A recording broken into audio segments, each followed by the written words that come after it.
You have major holes in your thinking, and I can prove it. Hi, this is Jim Gibson with Business Podcast. Thank you for listening today.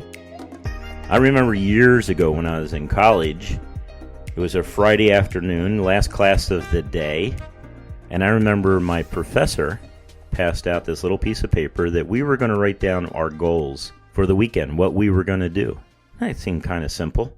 And I wrote down my goals, and my goals were, well, they were studying for the exam that I was going to have next week. They were finishing the reading requirements that I had for next week. I was going to get ahead.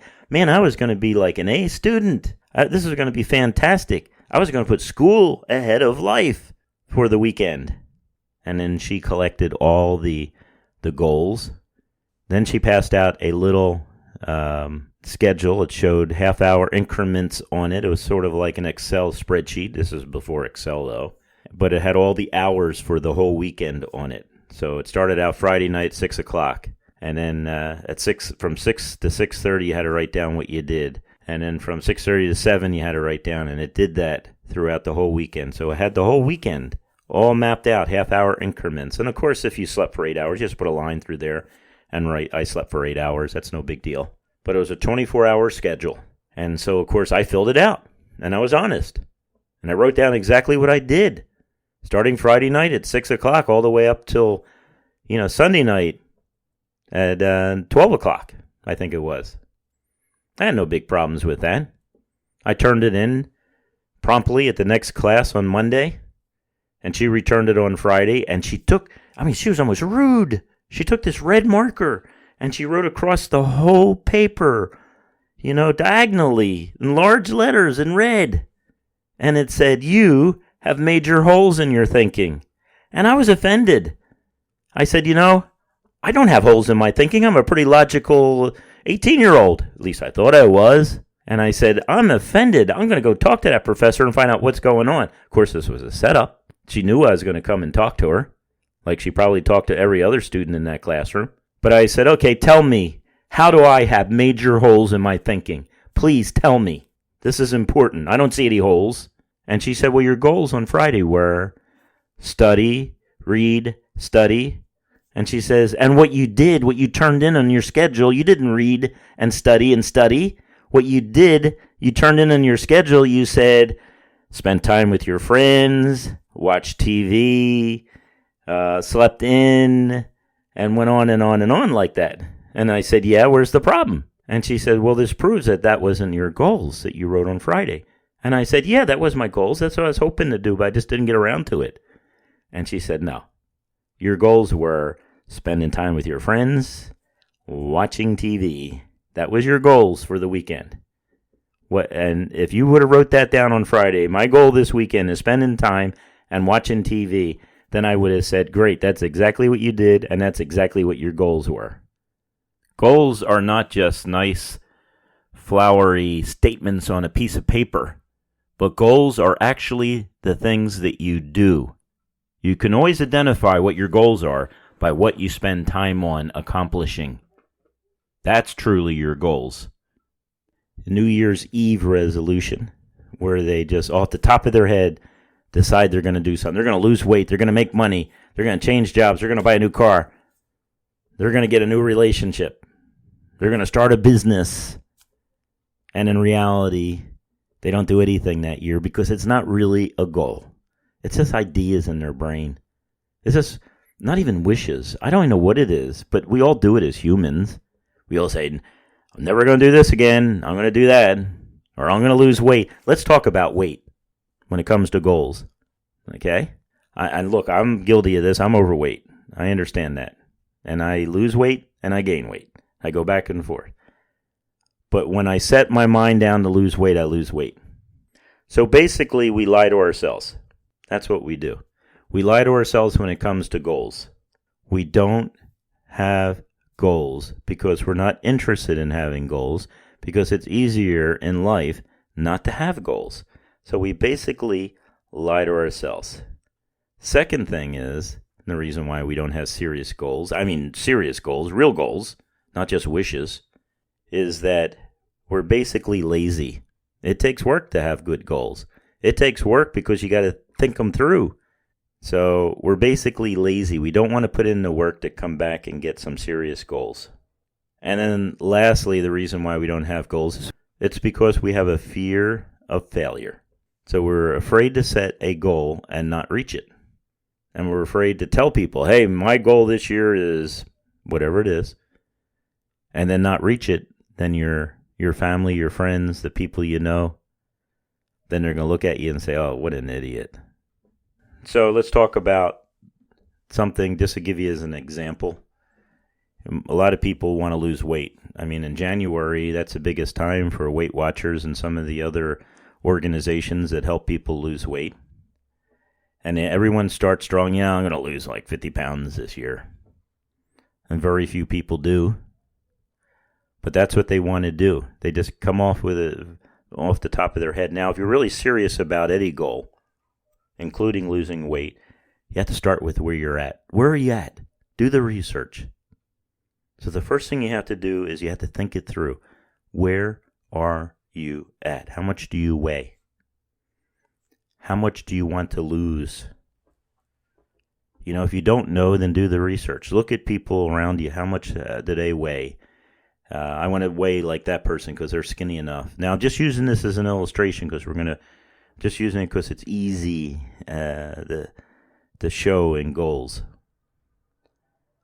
And so the second thing after you do your research is you have to have a plan. I'm going to lose so much each day. Notice it's daily. That's what goals are. You pick the big long-term goal. I want to accomplish this much within 3 years, 2 years, 1 year, whatever it is. Then you turn around and you say, this is what I want to do each month.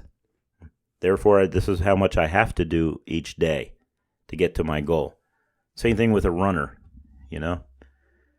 People out there, they want to run marathons. Well, if you want to run marathons, then you probably need a weekly goal, and then a daily goal, and a monthly goal. And then when are you going to run the marathon? When are you going to start? What is your training going to look like? How much are you going to train? How hard are you going to train? A lot of people say, well, I want to be a runner. And they go out and they buy the real fancy running gear and running stuff, and then they don't do anything else. So you got to have a plan, long-term plan, and you got to have daily plan for your goals. So write it out, or I should say research it, have a plan, write it out, and then the last thing I think you should do is you need to go over your goals daily. So before you go to bed, you think about your goals. When you wake up in the morning, you read your goals again. And then you judge each day whether it was successful. And if you're making progress, then fantastic. That's great. Remember the SMART goals we talked about in the last podcast? Specific, measurable, achievable, relevant, and time-bound. SMART. And I said, not only do your goals need those things, but you really need a purpose, a strong purpose to achieve a goal. You need to be able to view what it's going to look like, what you're going to look like when it's done. So if you're that fat person and you're out there running, trying to lose weight and everything else, you should have in your brain the concept of what you're going to look like when you reach your goal. So you got to have a strong purpose, and then you have to stay focused. I see a lot of people just waste time with things, or they watch TV hours and hours and hours, and then when you say, well, as an IT person, you should go and get that certification. Oh, I don't have time. All right, I can't. I had actually a person call me one time. They said, what do you think I should do? And I said, well, how about starting with this certification? Doing this study in this area. And he was an IT guy. He wanted to be an IT guy. I don't know what he was thinking about, but he just wanted to talk to me about IT and how to get into IT or something like that. And I said, well, let's start out with the basics. Get this book. Get certified on it. Well, I can't afford that book. I said, you're kidding. It's $25. Oh, well, I got this requirement and that requirement in life. I can't afford that. And I said, go to a used bookstore. Go online. People are selling these things for 1/10 the price of what they paid for it. But people always have excuses as to what they're not going to do in life. And life is short, man. You really need to get going. You need to figure out what you want to do in life. What is your goals? What do you want to accomplish? And if you say, well, I want to accomplish these things, but you don't set time limits to them, then again, you're back in wish zone. Or I'm afraid of failure, or whatever your excuse is. Stop it. Write down your goals and figure out what you need to do. I heard an excuse over and over again from people. They would say, I just don't have time to do that particular goal. I don't have time to run, to become a runner. I don't have time to start a business, or whatever else they think that they have a goal for, which is really they don't have goals. They kind of waste their life. Life is short. Get started on this. You will always, always find time to do the things that are important to you.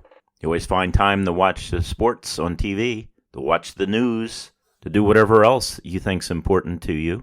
If you write out what you actually do each day, and you write it out, let's say for a month or a week, then you're going to reveal what your real priorities are.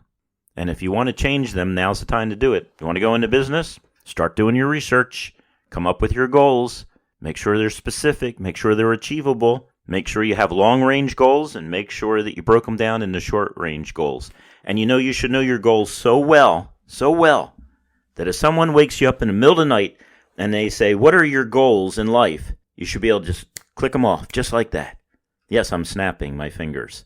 You should be able to click them off just like that. You should be able to repeat them, because each night before you go to bed, you're reading your goals. Each night before you go to bed, you're thinking about tomorrow and what you need to do to fulfill those goals. One last illustration before I end. One last description of a friend of mine. He was a great friend, and he is a great friend. I haven't seen him in years, but he's a great friend, and we both had interests in real estate. But he always had an interest in real estate. I mean, he researched, and he researched, and researched. And so sometimes, a couple times a week, I would have to drive a distance of well over an hour, and he and I would talk on the phone, back and forth, about real estate and about the great advantages there were in purchasing real estate, rental properties that you could rent out, and the income you could get.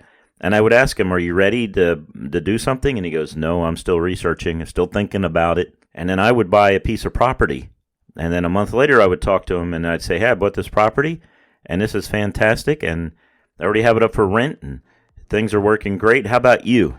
And he goes, no, I'm still thinking about it. And every time I talked to him, he was still researching, he was still thinking, he was thinking and thinking. He's the most thinking person I ever met. He's a great guy, good friend. He never bought real estate. He had the money, told me he did, but he never bought any real estate. He never did anything. I bought real estate 20 years ago, and it's producing income for me each month. And I'm thankful that I did. It has increased in value, everything else. Well, it's the same thing with your goals. Yes, do your research. Yes, write out your goals. But you spend forever thinking about them, you never get anywhere. So I hope I've given you some motivation today. Now is the time to do these things. Obviously not haphazardly, do your research, but then set the goals. Design the goals, write out the goals. Have them daily, do them now. Life is short. Again, this is Jim Gibson with Business Sense Podcast. Thank you for listening today. I hope you have a great day.